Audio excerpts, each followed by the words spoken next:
اللہ ولا حول ولا قوة الا باللہ العلی العظیم. اعوذ باللہ من الشیطان اللعین الرجیم. بسم اللہ الرحمن الرحیم. الحمدللہ الذی من شرح صدورنا بمحبت رسولہ المصطفیٰ خاتم النبیین وطہر قلوبنا بولایت ولیہ صالح المؤمنین سادات الخلق الاجمعین ونجوم سماع المعارف والیقین والصلاة والسلام وتحیۃ والاکرام مولا و مولا الثقلین محبوب رب المشرقین والمغربین جد الحسن والحسین ابی الزہرا و ابی القاسم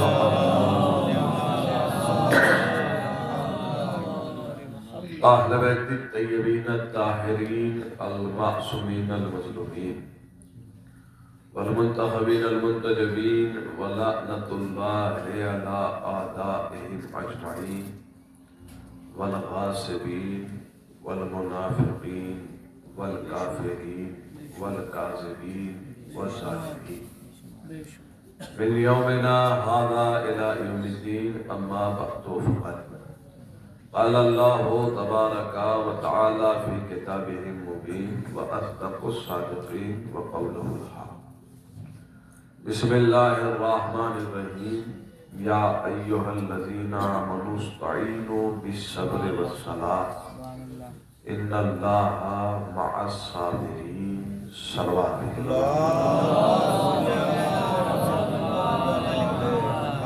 عزیزان محترم بزرگان ملت محبان حیدر کربلا، انتہائے واجب الاحترام علماء کرام اور بزرگان قوم اور محترم اور معزز سامعین، 28 رجب المرجب ہے اور ہم اور آپ جمع ہوئے ہیں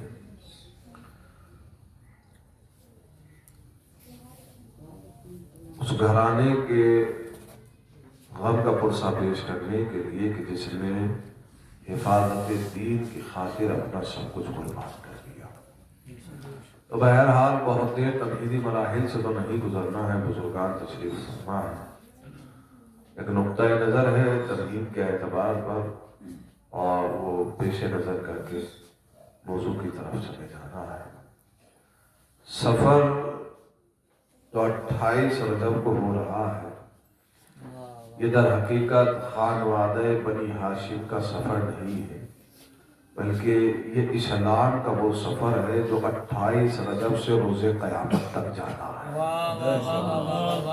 یعنی یہ سفر ضمانت اسلام کا سفر ہے.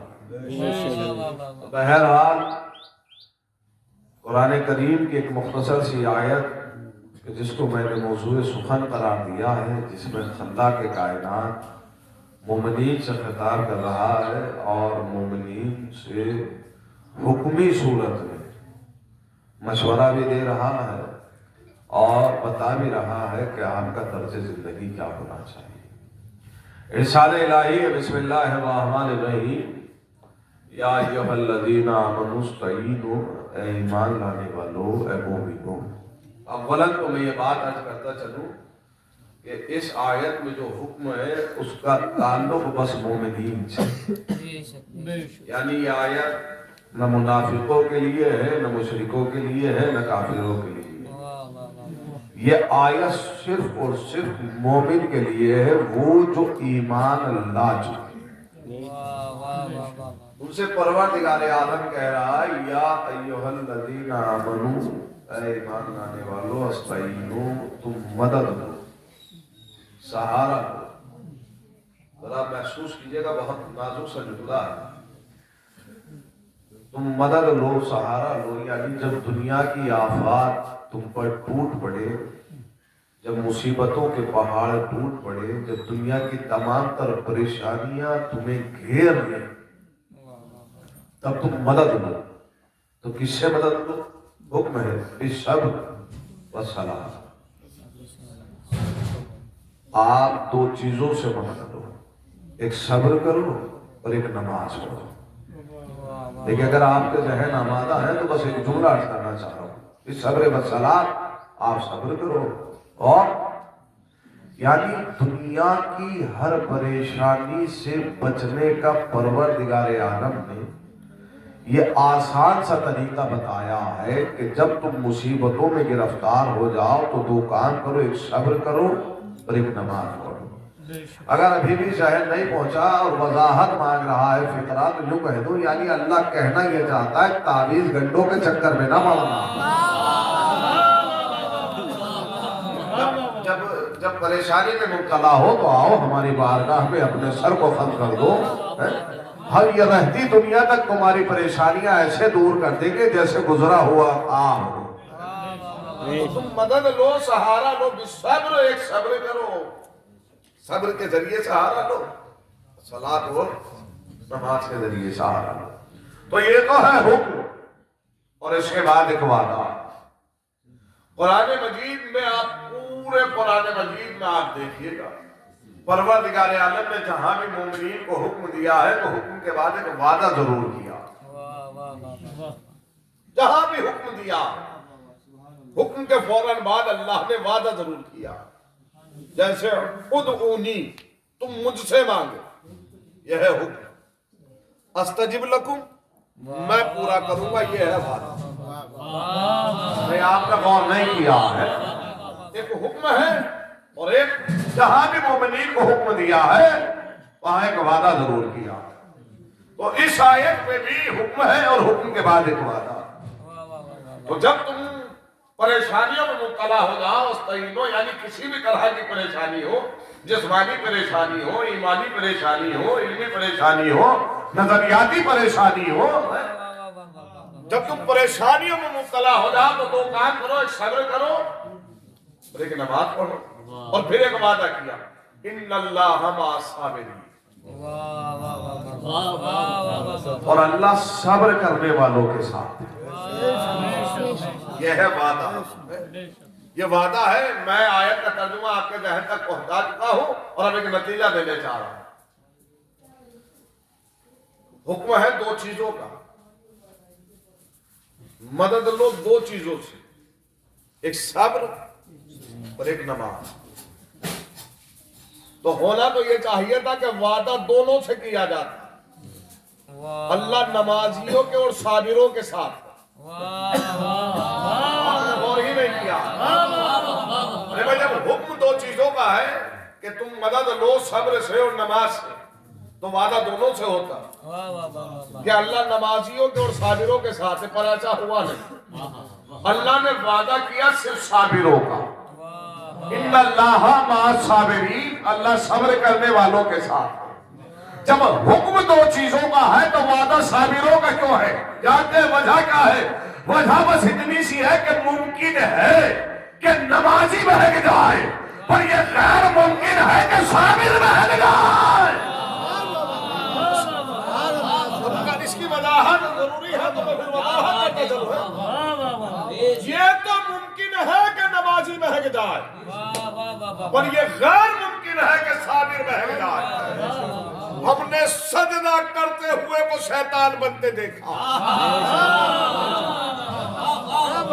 تو یہ تو ممکن ہے کہ نمازی بہک جائے، پر یہ غیر ممکن ہے کہ صابر بہک جائے۔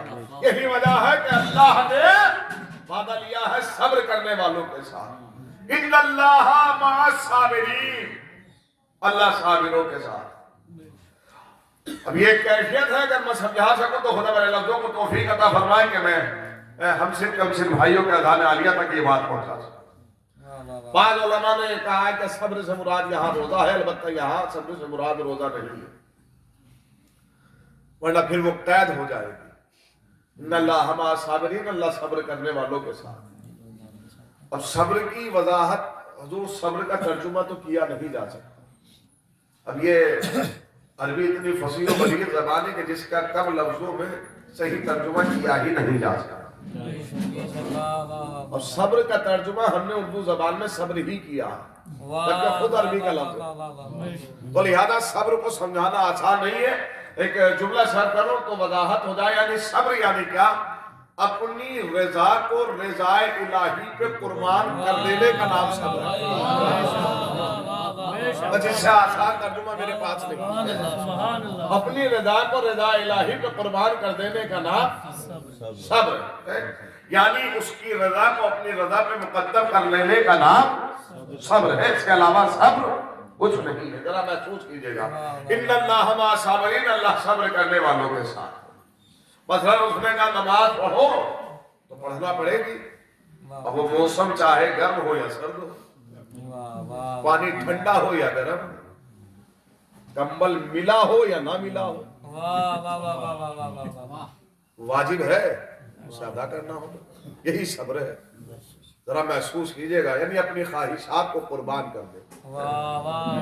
اب میں ایک آسان سا آپ سے ایک سوال کر رہا ہوں، بس اسے ہی بنیاد بنا رہا ہوں اور یہ تمہید مکمل ہے. صبر انسان کو کمزور کرتا ہے. یعنی یہ جو میرا جسم ہے، صبر جسم کو کمزور کرتا ہے یا طاقت عطا کرتا ہے، قوت عطا کرتا ہے؟ یہ میرا سوال سب سے تھا. صبر انسان کے جسم کو کمزور کرتا ہے، قوت عطا کرتا ہے. صبر جسم کو کمزور بناتا ہے. یہ بہت نازک سا جملہ میں جا رہا ہوں. صبر جسم کو کمزور بناتا ہے. مثلا اس نے کہا ہے کہ روزہ رکھو، صبح سے شام تک بھوکے پیاسے رہیں گے، جسم میں کمزوری پیدا کرے گا یا طاقت عطا کرے گا؟ اب آپ کہیں کہ حضور طاقت عطا کرے گا تو پھر اللہ نے کمزوروں پہ روزے معاف کیوں کیے ہیں؟ آپ نے غور نہیں کیا ہے. میں جو عرض کر رہا ہوں یہ ایک مستعان کا مسئلہ لائے کہاں سے ہو. اگر طاقت عطا کر رہا ہے تو جتنے بیمار ہیں سب سے پہلے روزے ان پہ واجب ہوتے. جسم کو سنیے، میں پھر عرض کر رہا ہوں، صبر جسم کی طاقت کا نام نہیں ہے، صبر روح کی طاقت کا نام. نہیں نہ سوچا ہے. اگر آپ پہنچ جاتے اس منزل تک تو میرے لیے نتیجہ آسان ہو جاتا. یہی تو پروردگار عالم نے وعدہ کیا ہے کہ تم سمجھ رہے ہو کہ صبر کرنے سے کمزور ہو جاؤ گے تو ہم تمہاری روح کو اتنی طاقت عطا کریں گے کہ تم میں سے 2-4 پہ غالب آ جائیں گے. تم میں سے 2-4 پہ غالب آ جائیں گے. یعنی کم زیادہ پہ غلبہ کر لیں گے. قرآن کا یہ دعویٰ رہ جاتا اگر حسین 72 کو لاکھوں کے مقابلے کرا دیتے. قرآن کا یہ دعویٰ رہ جاتا.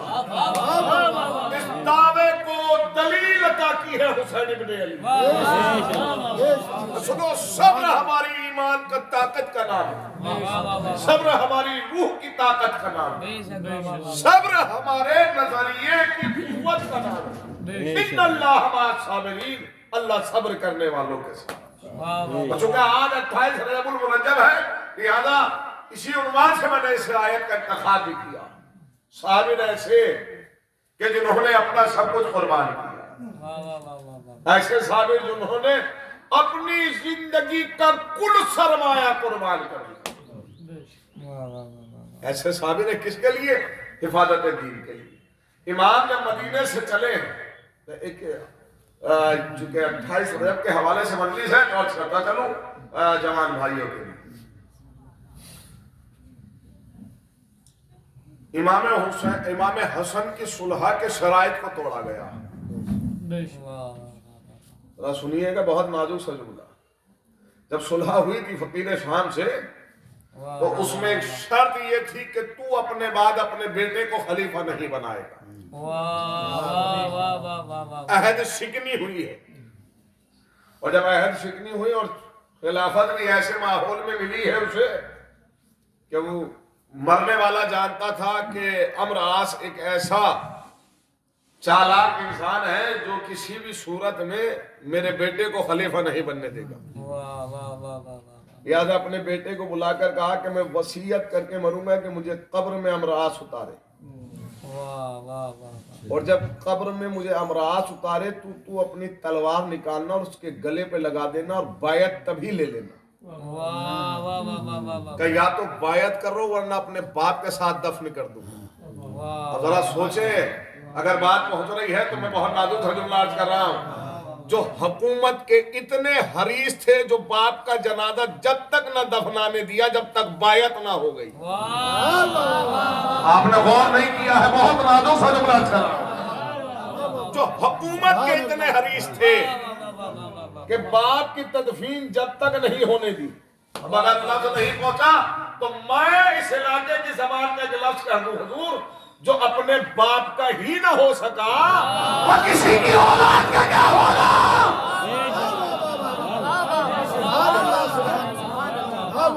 حضور والدین تو ایک ایسی کسی بھی مذہب ہو، کسی بھی مسلک میں ہو، کسی بھی دین میں ہو جس پہ سب کچھ قربان کیا جا سکتا ہے. لہذا جب حاکم ہوئے تو مدینے کی طرف بھی یہ خط آیا ہے کہ حسین ابن علی سے بیعت طلب کی. سبحان اللہ. رات کی تنہائی میں امام کو بلایا ہے. امام جوانہ میں حاسم کے ساتھ چلے. بس ایک تاریخی پہلو ہے جو عرض کرنا چاہ رہا ہوں.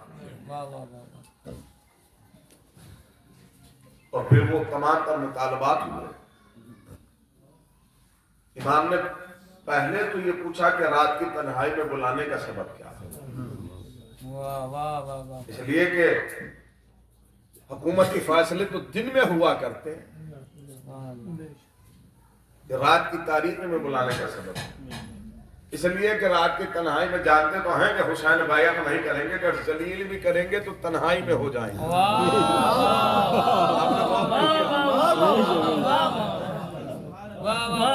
معلوم بھی نہیں ہوگا کہ ہم ذلیل ہو چکے ہیں. لہذا رات کی تنہائی میں بلایا. اچھا چاہتے تو امام کہہ سکتے تھے نا کہ صبح آئے، دن نکلا ہوا ہو، دیکھنے والے کو کہہ سکتے تھے کہ صبح آئے. لیکن امام رات میں پہنچے. اور جب وہ مطالبہ ہوا اور بیعت کا مطالبہ ہوا تو امام نے یہی فرمایا کہ کام کرو، کل دن نکلنے دو، مدینے والوں کو جمع کرتے ہیں بیعت مانگنا. کل دن میں جمع ہوتے ہیں. کسی میں ہمت نہیں ہوئی کہ کوئی دن میں جمع ہو جائے. جانتے ہیں حسین رات میں کیوں نکلے؟ اپنی شجاعت کا اظہار کیا. نہیں آپ نے غور نہیں کیا ہے. یعنی حسین کہنا یہ چاہتے تم نے رات کی تنہائی میں بلایا تو ہم رات میں بھی چلے آئے، اور اب ہم دن میں بلا رہے ہیں تو تم دن میں بھی نہیں آتے. یعنی اپنی حقانیت کا اعلان کر رہے ہیں. اور جب وہ مدینے میں مطالبہ ہو رہا ہے کہ بیعت کر لی جائے اور امام نے صاف منع کیا، بلکہ وہ سخت ترین الفاظ ہے. جب کسی نے پیچھے سے کہا کہ اگر آج حسین نکل گئے تو پھر کبھی ہاتھ نہیں آئیں گے، تو امام حسین کا تاریخ میں فقرہ موجود ہے. امام نے جلالت بھرے لہجے میں کہا او نیلی آنکھوں والی عورت کے بیٹے. نیلی آنکھوں والی عورت کے بیٹے تو نے جھوٹ کہا ہے. نہیں معلوم ہے نہ پہنچا ہے یا نہیں پہنچا. یعنی وہ کہہ رہے ہیں ابھی حسین کو مار دو، اور حسین کہہ رہے تو نے جھوٹ بولا ہے. یعنی کہنا یہ چاہتے تجھ میں اتنی ہمت ہے ہی نہیں کہ تیرا ہاتھ حسین کے گریبان تک آ سکے. لہذا امام چلے آئے، اور جب گھر آئے ہیں اور وہ پورے سفر کی آماد کی. ابھی میں مسائل کی طرف نہیں، بس ایک منزل کو بیان کرنا چاہتا ہوں. اور کہا کہ قافلہ تیار کیا جائے. اور جب قافلہ تیار ہوا اور حسین 28 رجب کے صبح میں نکلنا چاہتے ہیں تو مدینے والے رخصت کرنے کے لیے آئے. اب ایک کیفیت ہے اگر پہنچ جائے تو بس بہت اہم مسئلہ ہے اور اہم مقصد بھی ہے امام کا. جناب محمد حنفیہ نے پوچھا کہ آخر نکل کیوں رہے ہو؟ اب ایسا نہیں ہے کہ نہیں جانتے. رخصت کرنے مدینہ آیا ہے تو مدینے والوں کو پتا ہونا چاہیے کہ حسین نکل کیوں رہے ہیں. نہیں معلوم ہے بھی ذہن پہنچے ہیں تو پوچھا ہے نا کہ نکل کیوں رہے. تو ایک ہی جواب جو جس پہ متفق فیصلہ ہے سب کا، وہ کیا ہے؟ امت کی اصلاح کے لیے. یہی ہے، یعنی حسین دین پہنچانے نہیں جا رہے بلکہ وہ دین جو بدلا جا رہا ہے اسے بچانے جا رہے ہیں۔ دیکھیں اگر لفظ پہنچے ہیں تو میرے ساتھ رہیے، دین تو پہنچ چکا ہے، اب وہ جو اس میں خامیاں پیدا ہو رہی ہیں اس کی اصلاح کے لیے حسین نکل رہے ہیں۔ اس کے علاوہ تو کچھ اور نہیں ہے نا، امت کی اصلاح کے لیے ہے نا، اس پہ تو کسی کو اعتراض نہیں ہے نا۔ اگر اب یہاں بزرگان بیٹھے ہیں تو جملے کی نزاکت کو محسوس کریں گے۔ مقصد حسین کیا ہے؟ اصلاح امت، یہی ہے نا، اصلاح امت ہے نا۔ بھائی پیش نظر جو مقصد ہے وہ کیا ہے؟ اصلاح امت، امت کی اصلاح۔ اب میرا آپ سے ایک سوال، کیا حسین کربلا کے میدان میں اپنے مقصد میں کامیاب ہوئے یا نہیں؟ بھائی بزرگان بیٹھے، میں بہت باریک نقطۂ نظر پیش کر رہا ہوں اور آپ سے سوال بھی کر رہا ہوں، کیا حسین اپنے مقصد میں کامیاب ہوئے یا نہیں؟ یہ تو بے باکی سے جواب دینا چاہیے تھا نا، ہوئے نا۔ اور مقصد کیا ہے؟ امت اصلاح امت، امت کی اصلاح، اور حسین مقصد میں کامیاب ہوئے۔ اس کا مطلب یہ کوئی خاص امت تھی جس کی اصلاح ہو چکی، آپ نے غور ہی نہیں کیا ہے بھائی، نہیں پہنچا بھی آپ کا دہلیانی۔ ہم اس کے لیے حسین نہیں نکلے ہیں کہ جس کی زبان میں نعرہ تکبیر بھی ہے اور خنجر بھی ہے۔ کوئی خاص امت ہے جس کی اصلاح ہو چکی ہے، جس کی اصلاح کے لیے حسین نکلے تھے۔ ورنہ کہو کہ حسین نعوذ باللہ مقصد میں کامیاب نہیں ہوئے۔ مقصد میں کامیاب ہونا اس بات کی علامت ہے کسی امت کی اصلاح ہو چکی ہے۔ کوئی خاص امت تھی جس کی اصلاح کے لیے حسین نکلے، مدینہ سے نکل رہے اور پوچھ رہے ہیں کیوں نکل رہے ہیں؟ تو امت کی اصلاح کے لیے۔ تو کیا پریشانیاں ہوں، سفر آمادہ، اب چونکہ بزرگان بیٹھے ہیں تو لہذا پڑھنے میں مجھے ہو سکتا ہے داد و تحسین کا ماحول کم ہو جائے، اس سے بھی زیادہ کم ہو جائے جتنا بھی، لیکن ایک میسج تو کہا اس اسلام میں اگر جہاد بھی کرنا پڑے تو ہم باز نہ آئے۔ اور پھر اپنے بیٹے سید سجاد کی طرف مخاطب ہوئے، اور سید سجاد کا بیٹا سفر کے لیے آمادہ ہو، عجیب بات۔ اب یہ ہے چوتھے امام کی جانب سے سوال۔ اب یہ ایک کیفیت ہے، اگر بہت مایوسی ہے، خدا میرے لفظوں کو توفیق دے کہ میں پہنچا سکوں، چونکہ امامت کا کر رہا ہوں۔ پوچھا بابا کیا جہاد کرنا ہوگا؟ کیا چوتھے امام نہیں جانتے؟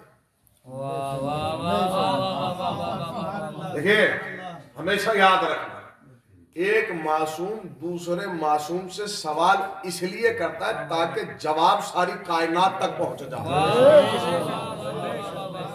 اسے کبھی غلط فہمی میں مت پانا کہ اپنے لیے پوچھا، کیونکہ جواب ساری کائنات تک پہنچانا ہے تو وہ سوال پوچھے جاتے ہیں۔ کہاں میرے لال جہاد کے لیے نکل رہے، اور اس جہاد کی دو کیفیت ہے، ایک جہاد اصغر اور ایک جہاد اکبر۔ اب اس کیفیت کو سمجھنا یوں تو مسائلی منزل ہے، لیکن میں اسے جو ہے شجاعت سید الشہداء میں پڑھنا چاہتا ہوں۔ اس جہاد کی دو کیفیت ہوں گی، ایک جہاد اصغر، ایک جہاد اب بابا جہاد اصغر کیا؟ اچھا پوچھ کیوں رہے؟ تاکہ وہ مدینہ جو رخصت کرنے کے لیے آیا ہے اسے معلوم ہو کیا جا کیوں رہے، ذرا سمجھیے اس کی۔ بھائی اگر بات نہیں پہنچی ہے، میں وضاحت نہیں کرنا چاہ رہا تو وضاحت ہو گئی، تاکہ کل کو مدینے والوں کو یہ بہانہ نہ مل سکے حضور ہمیں پتہ نہیں تھا حسین جا کیوں رہے ہیں۔ اگر پتہ ہوتا تو ہم بھی ساتھ چلتے، لہذا حسین پہلے ہی بتا کے جا رہے ہیں تاکہ قیامت تک لکھا جائے کہ دین بچانے والے کتنے تھے اور تماشا دیکھنے والے کتنے تھے۔